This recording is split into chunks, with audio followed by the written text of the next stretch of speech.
Midnight Market. Written by Sepia Wolf. Narrated by Brian McKee. The sound of fine china rattled as it was placed on the smooth stone surface, illuminated by the bright light of the moon.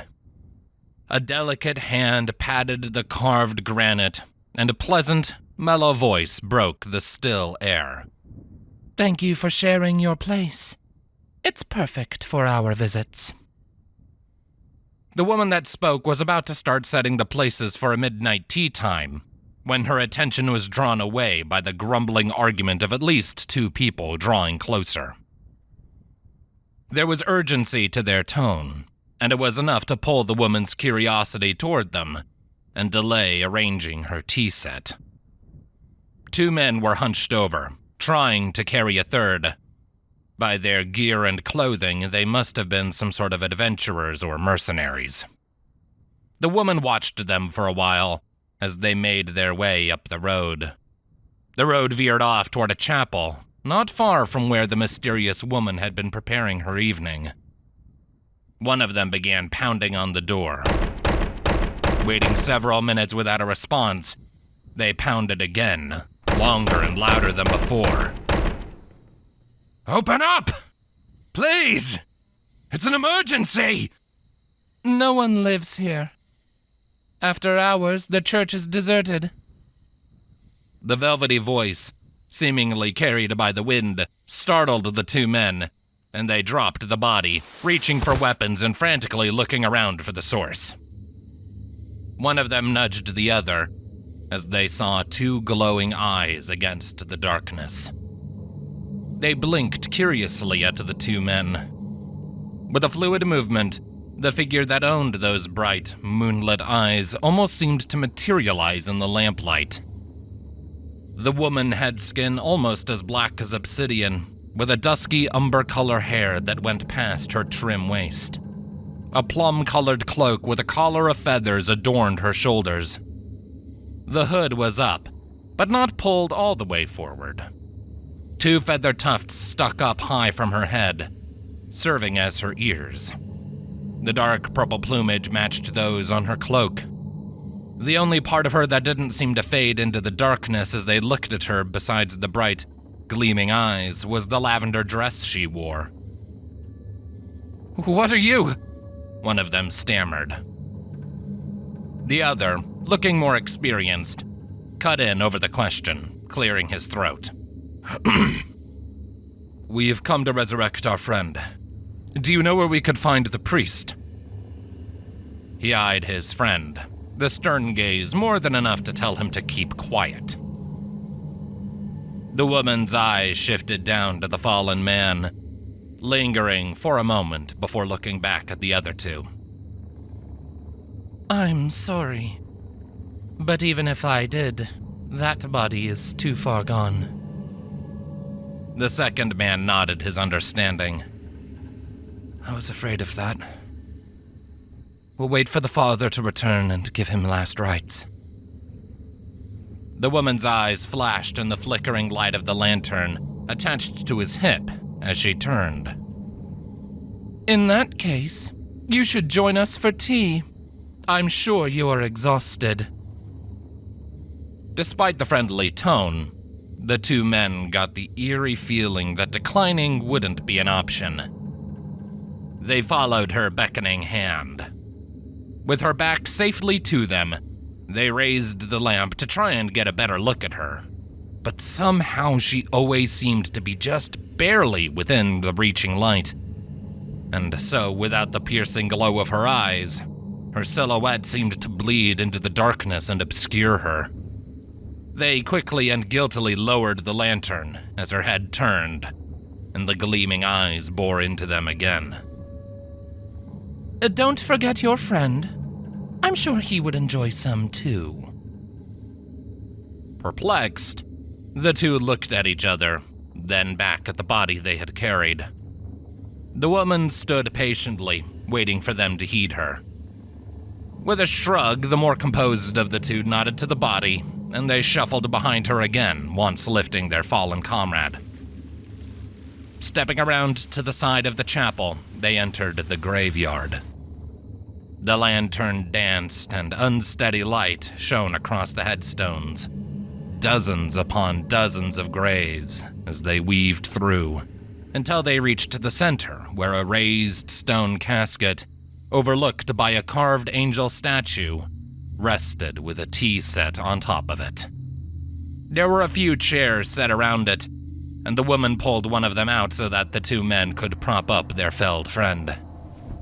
She finished setting the places while they tentatively sat. Holding out an ebony hand, she indicated the lantern and hung it above them using the outstretched hands of the angel statue. Much more illuminated now, her eyes didn't have the eerie glow as she smiled and began pouring tea for her guests. It has been a while since I have had living guests. I am Saretta. I hope you enjoy. This is my own blend. Is it poison? The more jittery of the two blurted.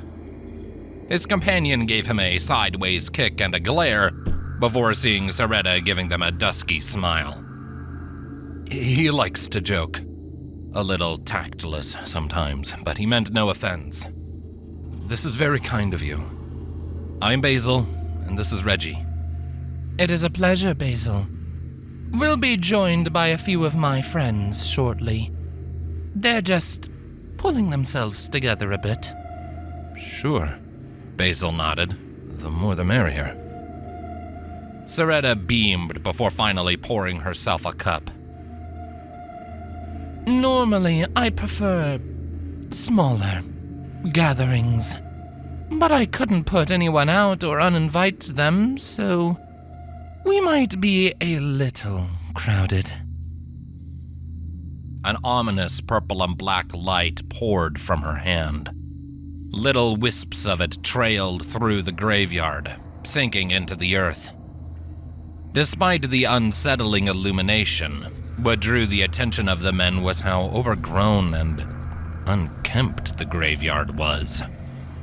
The headstones and tombs were in need of washing. Weeds had taken over most of the plots. It's a little sad, isn't it? Saretta sighed.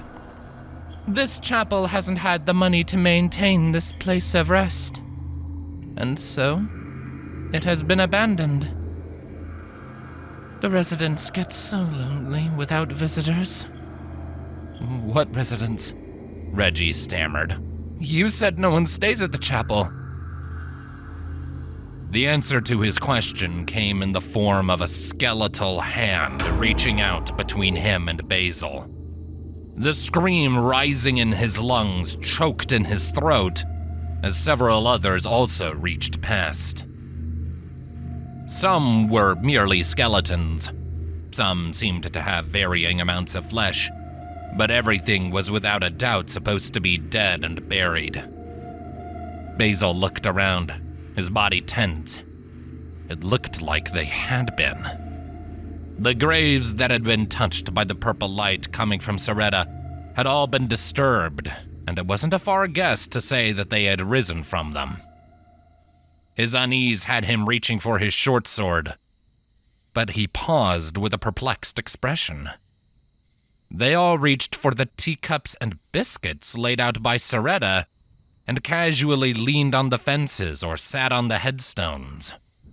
The gestures and emotions they made implied they were having an idle conversation, but no sounds were made beyond the rattle of the cups on their saucers and the shifting in seats. These are my friends. Many of them were great heroes in their time, but like this chapel, they've been mostly forgotten. Saretta smiled as she poured a refill for one of the raised. Why is it so important you bring your friend back to life? Basil followed her indication and remembered that he had a dead man sitting next to him. At this point, he was surprised that the corpse hadn't lurched forward and taken a crumpet. I guess I wouldn't say he was really our friend, exactly. but we'd hired him to protect our town from a brigand crew that's coming to collect on us in a few days. Unfortunately, a jaded lover poisoned his drink, and we don't have anyone willing to fill his place. Soretta mused. Well, I don't think he would have been much help. Well, he is dead, Reggie rasped, visibly going pale in the darkness as a hulking skeleton tipped a decaying hat to him. He claimed that he was a great duelist and that he would challenge the leader. Basil uncomfortably, but politely offered the plate of biscuits to a reaching skeleton. It seems you're capable of bringing the dead back to life. We could pay you if you would be willing. Oh, I couldn't take your money to raise that, Soretta said dismissively. That wouldn't do you any good. Plus, I don't think my magic is really what you're seeking.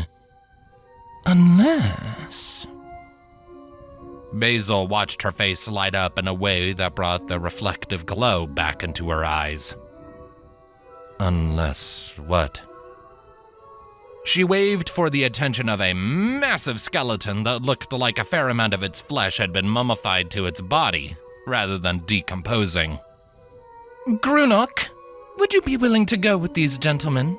Grunok here was a champion of the Gladiators Arena in Two Ports. But he was buried here since his hometown is just a few miles down the road. You've been longing for a fight, right? The unspeaking undead, more than 6 feet tall, nodded slowly, the sinew and the muscle tissue returning as Soretta bathed him in more of the purple and black magic. The holes and rust in the armor closed and looked almost restored to about the same extent as the dead man's body. Why don't you take him with you? Soretta offered. The name rang a tiny bell in the back of Basil's mind, but would have been from old stories. You'd let us bring him to protect our town? Sure. Can't you tell he's itching to stretch his limbs? Soretta asked. You have to bring him back, though. My spells only last so long, and he will need to rest. Basil could hardly believe his ears. Of course. By all means. What? Reggie spat. Are you insane? You're going to trust some necromancer creature to just present us with a death knight and expect nothing bad to happen? Our gracious host has been nothing but kind, Basil snapped back. Please, take the gold we were going to give to the church. You'll have him back in 3 days' time. The two men got up, bickering as they headed out with Basil beckoning the undead warrior to follow. Soretta smiled and shook her head. With a sigh, she finished her tea before making the rounds to top off the rest. Such lively company. And they forgot their lantern.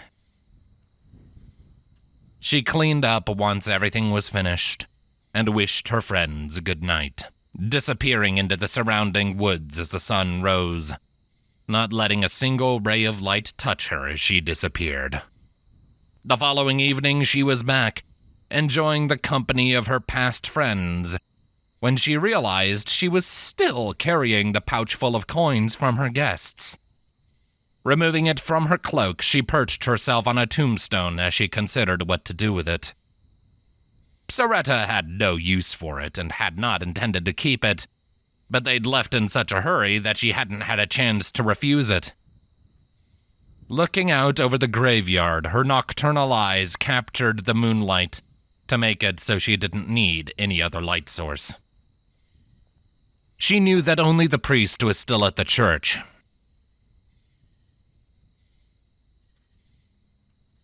Funds were nearly completely dried up, and her favorite spot suffered for it. With that in mind, Soretta shrugged to herself and walked inside, dropping the coin pouch into the donation box.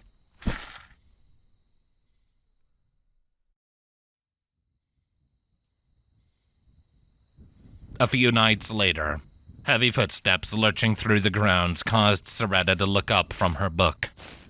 The lantern that had been left behind was lit, the moonlight not quite enough to light the pages for her. Grunok, you're back. How was your adventure? The hulking gladiator didn't say anything vocally, but she nodded and responded as though in an exciting conversation. Soretta gave him a quick examination before embracing the undead warrior and helping cover his plot once he was back inside for rest. It was nearly a week later when she got another unexpected visitor. Someone who claimed she needed someone to hunt a monstrous beast that was terrorizing her ranch. Soretta raised a huntsman that had once served the king. Another heartfelt thanks and a purse of coins was thrust upon her. Before her friend had returned, another came, seeking a bodyguard while visiting a nearby city. Eventually, her visitors would become more frequent, sometimes getting several people visiting her graveyard in the same night. All the coin went to the church, and as such, Soretta saw that a new groundskeeper must have been hired. The plots were gradually weeded, the stones cleaned, and even fresh flowers were planted or placed out. Still, the visitors came, though gradually slowing as the church gained more renown. Soretta heard enough to know that her dealings had brought enough attention that had created some sort of myth surrounding the church. Enough time had passed where many had talked about the church resurrecting heroes to aid them. But as the church was regaining its following, the stories began to change. It was said that the priest could pull one back from death, and they would have the abilities of the heroes of old. Since this was not true, they gradually changed more, stating that while the priest could still bring people back, only those who were worthy would get these new powers. The chapel thrived because of these stories, restored to its former self. Much to Soretta's relief, this meant that less and less were her midnight tea times interrupted. Every once in a while, one would hear the true stories of the strange woman who would raise the dead in exchange for gold, but under the condition they be returned in the same condition they left, lest they get charged an additional fee. Lighting the lantern and slumping in her favorite spot in the grave, Soretta opened her book for the first time in months. I'm sorry, everyone. I was too exhausted to get the tea set up. I know it's been a long time, but I think we could all use a rest for a while. The stillness in the air was comforting, as her friends continued their rest beneath the ground. Soretta gave a sigh of relief, grateful they were understanding and not upset with her. It had been nearly a month since she had had someone come calling for her or her friends, but she hadn't had a chance to stock up on her tea leaves or baked any of her treats. Her home had been in disarray because of how busy she had been, so she was happy for the breather. "I hope I'm not intruding," a man's voice politely cut in. Basil! Soretta greeted him with a happy but weary smile. "Do you remember me?" He smiled. "I'm flattered." She looked him over. The once healthy man in his prime seemed so old now, far older than when she had last seen him. Of course I remember. I did not often deal with the living until you showed up. He chuckled. A single meeting from nearly 20 years ago. I see time hasn't touched you in the slightest. What are you doing here? Soretta smiled back. You don't seem to be in need of my help. I wanted to apologize, actually. He bowed. I didn't mean to send so many people your way. It must have been quite a change. I did miss having tea and my peace and quiet. But I do quite enjoy the visitors, and my friends were happy to get out more. We're not complaining that things have slowed down, but I think we'll keep it going, as long as people ask. Well, I'm glad you don't hold it against me. Basil bowed again. I felt pretty guilty about it, seeing so many people here. Saretta smiled. Would you care to stay? I don't have tea this time, but a visit for the sake of visiting sounds nice. I wish I could, but I need to get back tonight. I might stop by from time to time to chat as friends, though. Probably not often, just so I don't attract another crowd. Basil said, before waving his farewell. Saretta smiled and waved as he left, musing to herself. What a kind man. Would it be better for me to wish him a short or long time before I see him again? I should pick out a spot for him. Maybe next to Alistair. They would get along well. With a relaxed sigh, Saretta sat down to continue her book. Finally, she could relax in peace once more.